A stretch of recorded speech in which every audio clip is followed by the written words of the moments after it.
was aware, I heard about this magical video game that combines the Lego Movie, The Simpsons, Jurassic World, Lego Kima, Scooby-Doo, Ghostbusters, Doctor Portal, Doctor Who, essentially any sort of licensed brand you can think of. And It's I all in Lego Dimensions, the latest game from Warner Brothers and Traveler's Tales game.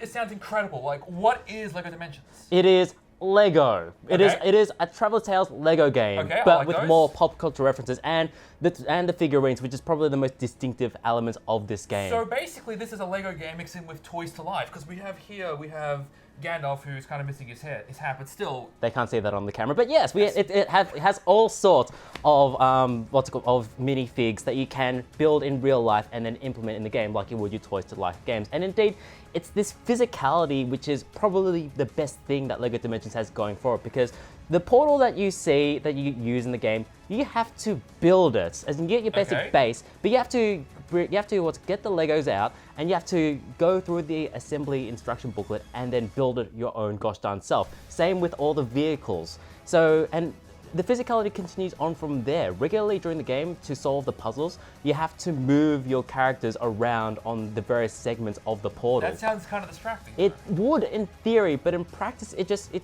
ties you to the game a lot more. And the USB cable is long enough so that you can actually have it sitting next to you the entire time. Right.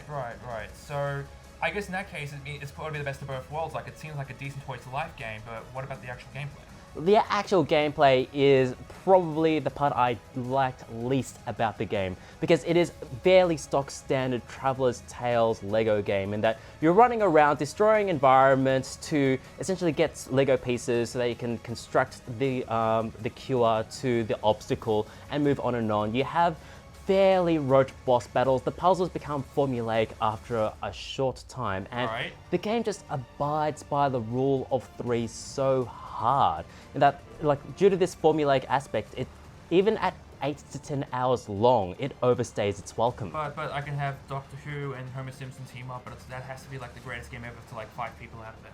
Yeah, to those 5 people, yes. And that's the thing about the game. It also deals with the pop culture references, the mashups.